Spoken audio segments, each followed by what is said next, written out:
Hello everyone, my name is Jade, otherwise known as Scarlet Rebel. In just a couple of minutes you're going to watch me react to the new season of the Splicer trailer. It's currently about 4:30, I haven't watched it yet. For those of you who don't know, I have a long distance partner called Tristan. He's about 5 hours behind me and we like to watch new stuff together as much as we can. So he goes on his break in half an hour and we're going to be watching it together. It basically means that I'm going to be talking to someone else as I react. So if it sounds like I'm talking to someone who isn't there, there is a person there and I'm not crazy. So yeah, anyway, I hope you all enjoy my reaction, and after we react to the video, we're going to go through the page that Bungie usually put up on their website, kind of detailing more about the season itself, and we're going to talk about it. So I hope you all enjoy.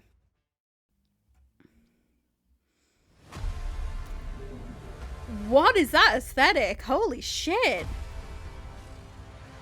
Oh my god! That looks fucking insane! This morning, for the first time in humanity's long and storied history, did Cora's voice actually change? It's a vex simulation that has plunged the city into an endless night. Osiris and I could only think of one. Oh my god, they're together! Mithrax. He claims to be among the last sacred splicers. Those with the power to commune with machines. Mithrax, no! Find him, Guardian. Before the Vex do. That is really nice. Splice an entrance to the Vex network. We're going to be working with Mithrax. Ah! Oh! Once inside, you must find your own way. It is. It's like Tron. It is like Season of Tron.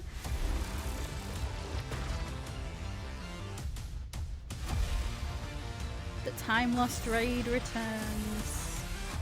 Look at that intro animatic. I'm gonna cry.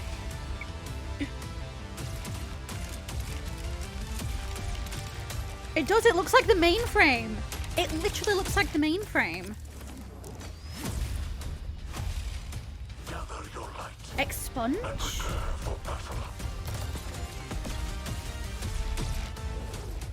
His voice sounded a little bit vexy there. Crash simulation. Stop the endless night.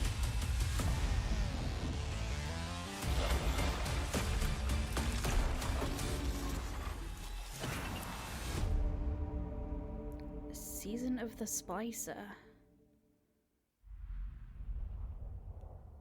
Oh my god. That looks so good. Oh yeah. So now we're going to dive into the page that Bungie put up on their website, which goes through sort of the more specific details about the new season. Okay, here we go. Season 14, Story, An Endless Night. The Vex have plunged the last city into an endless night, threatening the safety once found beneath the watchful presence of the Traveller. It is here, bathed in perpetual moonlight, that Ikora reveals the identity of an unlikely ally that may hold the keys to triumphing over this attack.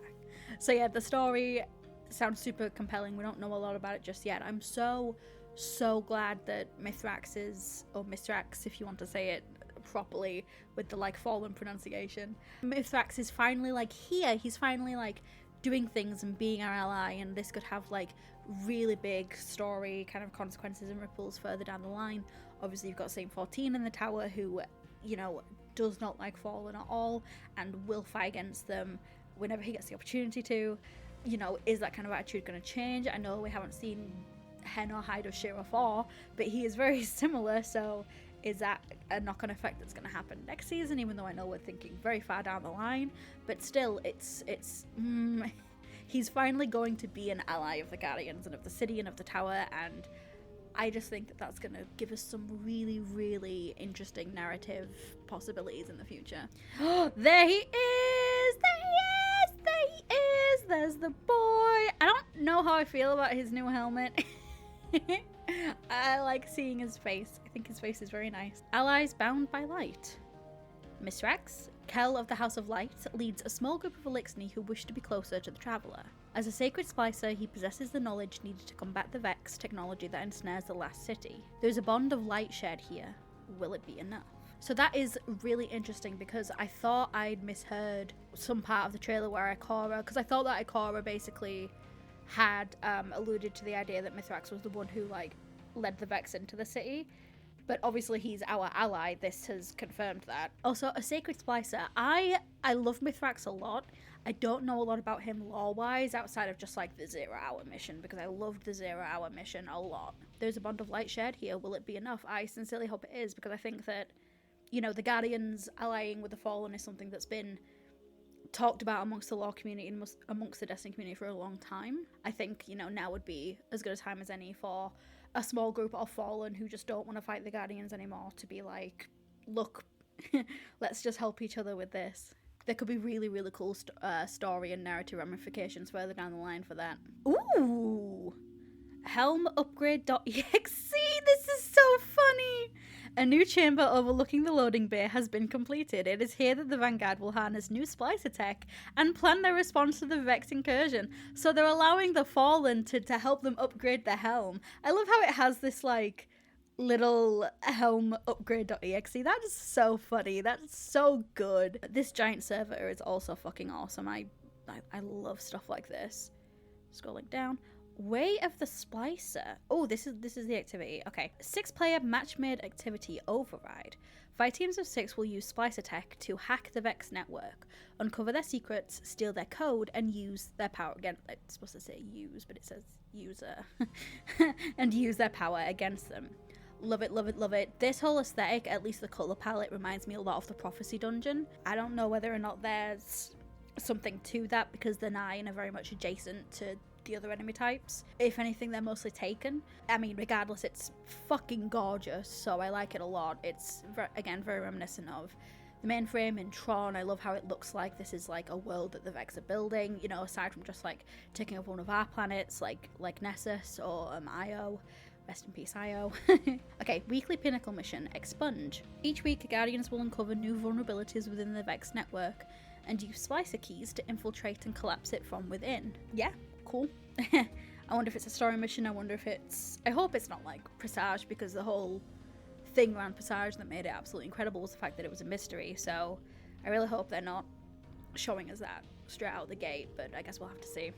Ooh, this is cool. That's default! Okay, free for all players. The time lost raid returns. Stored away, deep in the Vault of Glass on Venus, is Atheon, Time's Conflux. No one knows what this Vex is. Guardians must access the vault, navigate the fractures in space and time, and terminate Atheon before it can become an unstoppable threat. What else do we have down here? Little, like a clip of the part of the trailer that showed, like, the intro animatic, which I'm really glad that is. I think they said something about...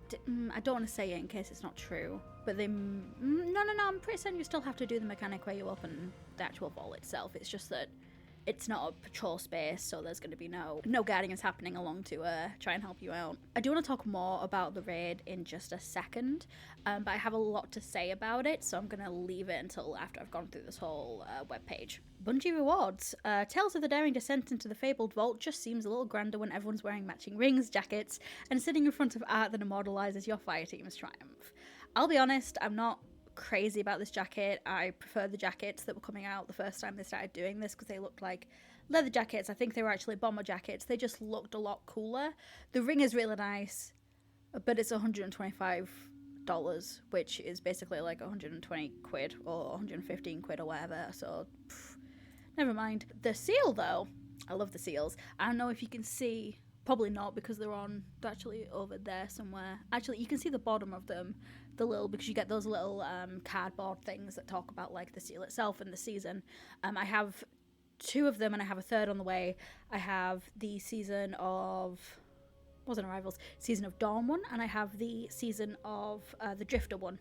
So I have the Reckoner and the Savior and the Deepstone Crypt one, Descendant. I have the Descendant seal on the way. So I'm a big fan of the seals, and this one just looks really, really nice. And here we go. The reason I've been depressed going on Twitter lately. Armor synthesis. Grow your collection among the stars and forge your look in the last city. Every journey and every guardian is unique. Your armor should be too. Not much more on that. I think that's Bungie very proudly saying, look, we're not changing this system. The system's staying the way that it is. Maybe I'll talk about that more in a second here. Maybe I won't. Maybe I don't want my comments to light on fire, but it's been a complete mess on social media ever since people have started talking about it, and I have very mixed feelings about armor synthesis, so maybe we'll talk about that in a little bit. Armaments! Okay, over 30 new and reprised legendary weapons to crash the Vex network with. Find the perfect weapon, the perfect role, and bring an end to this endless night. It all looks very nice. It reminds me a lot of Season of the Dawn, actually, or it might just remind me of Saint because it's silver and purple. I like the look of it. Those are fins! I can become Zora. Interesting. I don't hate it. Actually, maybe I do. The Warlock stuff, as per usual, is nice. The Hunter stuff I could give or take, and the Titan stuff makes them not look like a Titan. I mean, I don't want to rag on it too much. But yeah, maybe it'll be the kind of thing where, again, I'll get it in the game and I'll shade it and it'll look different. I like the gauntlets. I like the gauntlets a lot. Okay, Season Pass, XP rewards. We all know how that works. Ooh, the exotic for the Season Pass is a stasis sidearm. They mentioned how they were going to start introducing stasis weapons into the game in this season. So this is probably the start of that. As a token of friendship... Mithrax bestows Guardians with Cryothesia 77k, a stasis powered sidearm with liquid cooling tech. That's awesome. A Splicer gauntlet, sacred Splicer tech that can be charged with ether and used to. Oh, that's probably going to be similar to the hammer of proving that we had last season, where it's like something that makes it so that you're able to get like lots of rewards from the multiplayer activity. And then ornaments. Oh, these will be the ornaments. Doesn't change my opinion of them much. And then this is essentially everything that you get if you own the Season Pass, and if you don't, things that are free for everyone. So the Vault of Glass is free for everyone, which is a really, really good move on Bungie's part. You get a free trial of the Override activity mode, which I think is a really good idea. I don't know if they've done that before, but that's a really good idea to get people, like, you know, give them a taste of everything that they could do within the Season Pass. And then we have a calendar! This is my favourite part of these. Oh, there's going to be a Sources of Heroes, and then there's going to be a Vault of Glass difficulty option. Oh, and an epilogue on August 10th. Thank you, Bungie. I would hope that that means, you know, that like this is the date to get involved because this is when the story's going to end. I think that's a really, really nice inclusion. I think that's really good. So one of my main takeaways right now are I'm super excited about mithrax, also Fallen Babies. Fallen Babies, look at them, they're so cute. I think, again, as I've said earlier, reintroducing mithrax into the story is going to be really, really cool and really interesting, and I just really, really hope that Bungie really go gung-ho with the narrative of making everyone kind of examine how they think about the Fallen, because it can't just be, oh, well, this group of Fallen are fine and that group of Fallen want to kill us. Like, I hope it's more nuanced than that in the lore and in the way characters talk about mithrax and other Fallen and stuff like that. So yeah, I'm really excited about all of that. The aesthetic is gorgeous. It's so, so nice. It's just good to look at. And something else I'll say as well is that the story in Season of the Chosen, I've kind of abandoned doing reviews of seasons and stuff. The Season of the Chosen narrative was so incredibly strong, which means that the bar is super high. It was good. It was cohesive, it had character development, it had character moments, which are really important. You've got so much opportunity for character moments in this, with Ikora and Osiris, with Saint 14, with Mithrax, with Zavala and his feelings on it, with you know, people in the city must be so scared because this endless night has fallen upon the city underneath the Traveler that's supposed to be protecting them. So I just want Bungie to just go fucking feral. Really just go for it. And then the other thing that I guess I'll talk about Vault of Glass, and then I'll touch on transmog a little bit. Vault of Glass, I mean, don't get me wrong, I never did Vault of Glass in Destiny 1. The only raids I ever completed were King's Fall and Crota's End, just because I got very lucky in getting a team together at the time. I didn't have like a weekly raiding group like I do now, which is it's really cool that like 6 years into Destiny's time I finally have a stable raiding group, which I'm really happy about. But yeah, I never played Vault of Glass, so getting the chance to do it again in Destiny 2, so it's like updated and a little bit better, is really, really exciting. I've been excited for it ever since they talked about Way and Beyond Light, that it was going to be coming back sometime this year. Super, super excited. My only caveat is the story integration. So, a couple of things with this. In the TWAB last week, they said that, I don't know what the exact quote was, I'll put it somewhere on the screen, but it was something like the story isn't changing. They've said with Destiny Content Vault content, they want it to feel like it's, ironically enough, trapped in time. So it's like a snapshot of the moment where you did it for the first time, which is why they've done a similar thing with the Fallen Saber Strike and the Sepix Prime Strike. So those two strikes, let's focus on those for a minute. Those two strikes, when you open them, the voice lines are exactly the same. The characters talk about things that they talked about when the strikes first came out, and it is exactly the same. Just a difference of fallen enemies and the way that they're dressed and things like that. And there's a few different mechanical things, but story-wise, it's not different at all. At all. And I think that that is a missed opportunity. I understand that it's probably easier on a mechanical level and a development level to just pick up this thing that's already made and put it into the game. I know that people have their fucking complaints about that, but I'm not here to talk about that because I don't care. I'm just glad that I get to replay strikes that I like. The only thing that bothers me is the fact that you go into the Fallen Saber Strike and Zavala talks about how Rasputin is emitting a distress signal when people who never played Destiny 1 and don't know this strike are like, oh, does that mean Rasputin's still alive? When no, he's not. He's in the tower with Anna. Anna's trying to put him into a exobody, but you don't know that for certain unless you go into the lore, unless you read the narrative previews online or read lore books, which, let's be honest, a lot of players don't do, which is a complete shame because, you know, the story's really, really good. My question is, how difficult would it have been to have just changed the audio and have Zavala say something like, you know, Rasputin may be gone, but we're still hearing distress signals from years ago, or, you know, Anna's reporting that, you know, there's some aspect of Rasputin that's still in this bunker and the Fallen are attacking it, so please go find it so we can help her bring Rasputin back. And I understand as well that there is dialogue throughout the strike that would have to change as well, but it would just make more sense because you don't let new players know, people who never played Destiny 1 and are just playing Destiny 2, you don't let people know in the game itself, in the main thing that you are presenting to players, you don't let, there's no kind of letting them know that, okay, this is from a few years ago and the story was different back then. And I mean, I don't know, maybe if you put a bunch of Destiny players in a room who don't care that much for the story and asked them if it ever, you know, ruined their immersion, or if they particularly cared, maybe they would say no. But in the case of Sepix Prime, for example, Zavala talks about the Fallen Splicers. I've got the season on the mind.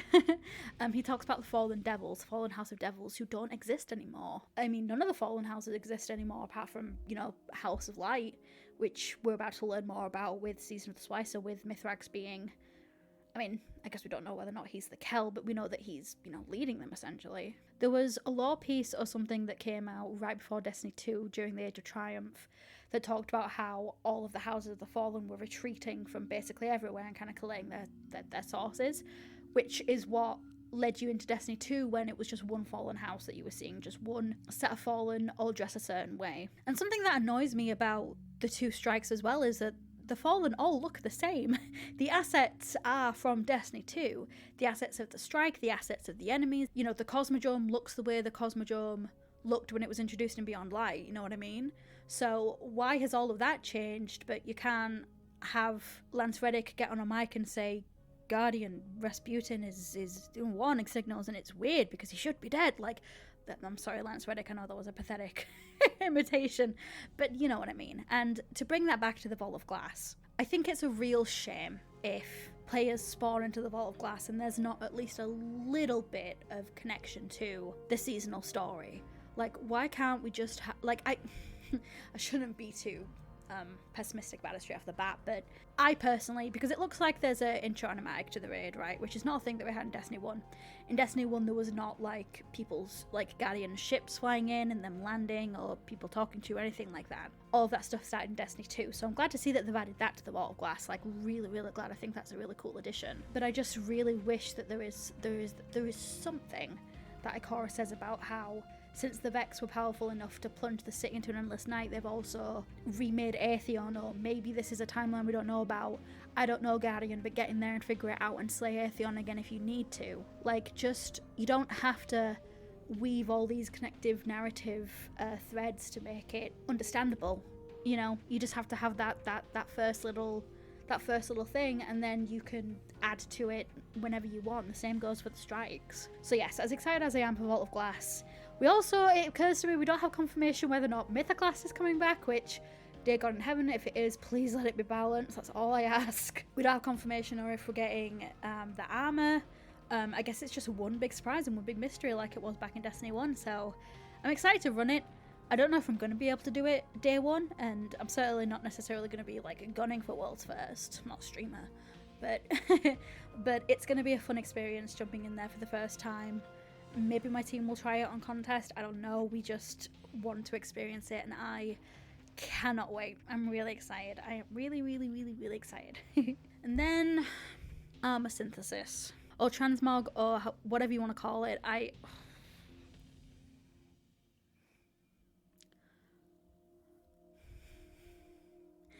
I said earlier that the way they've presented armor synthesis in this little seasonal page is very much them saying it's not changing from the way that we specified it in the TWAB, that when everyone lost their goddamn minds. Maybe they still will. They've changed things like sunsetting after getting feedback, so I'm not saying that they won't, and to be quite honest, people kicked up enough of a fuss that they probably will change it. I guess what I have to ask myself, I have to look inside of myself and ask myself, what do I actually want to say about armor synthesis? I think that it is a system that is undoubtedly going to change, because apparently something that Bungie didn't account for is the fact that people apparently have whole fucking wardrobes of armor that they want to transmog, which is totally, fair and fine, but like, I thought that what Bungie had specified was you could get 10 pieces of armor just from grinding and from Ada's quest lines that she gives you at the beginning of the season, and then if you wanted to, you could buy additional material so that you could have more than 10 pieces of armor that were transmogged.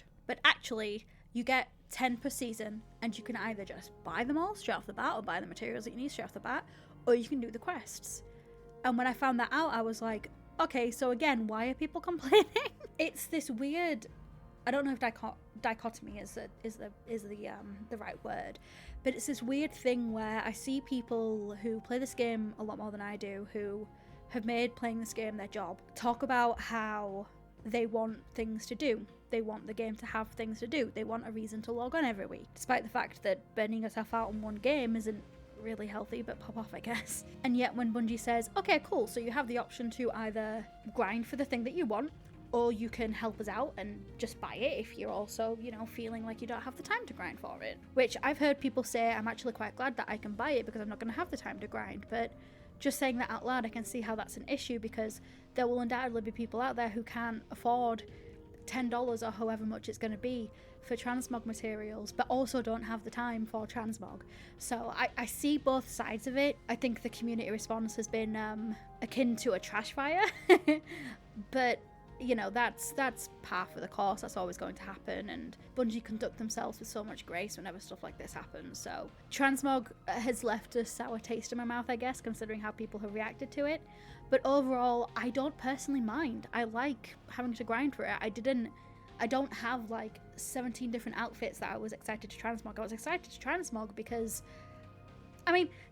here's the thing. I'm that person who gets separation anxiety when it comes to like putting stickers on things, because I know I'm not going to be able to remove it. So I get the feeling I'm going to be that kind of person when it comes to transmog. I don't need 10 pieces because it's going to be a big thing for me to transmog one piece of armor in the first place. Like, maybe I'll mess around and maybe I'll fashion a little bit and maybe I'll find an outfit that I really, really like. But I'm not one of these people who has, again, like 20 outfits waiting in the wings and wants my Chanel boots to match my Prada coat so badly that I'm ranting about it on Twitter. I think that they are doing the best that they can with the financial burdens that they have as a gaming company who have just done a massive expansion. They are actively making their workspace bigger in their HQ in Seattle, and they're also opening up different areas around the world. So I guess we'll just see where we go with it. I personally don't care all that much. I'm definitely not up in arms about it. And I'm just glad that Ada's back. I'm really glad that Ada's back. I worried that she was not going to come back at all, so I'm glad that she is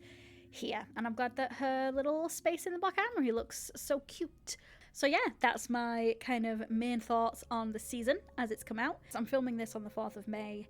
The season itself starts on the 11th of May and the Vault of Glass comes out on the 22nd. I'm really, really excited for the season. I hope you are all excited for it too. And yeah, I don't really have much else to say. I just, aesthetically pleasing, give me the amazing narrative that you gave me in Season of Chosen.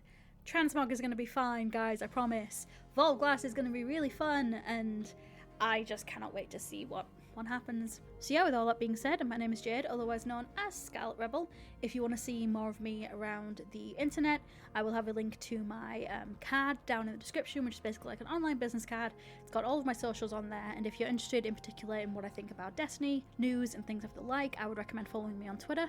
I'm also a lore content video producer for the Planet Destiny channel. I've uploaded a couple of lore videos over there already, and if you want to see my most recent one, and the most recent one, which is actually made by my fellow lore producer over on the channel, Kaith, all about Zavala towards the end of season of The Chosen, his burden, kind of what's going through his mind, I will also leave a link to that down in the description. I hope you all have a wonderful and safe day. Bye bye, guys.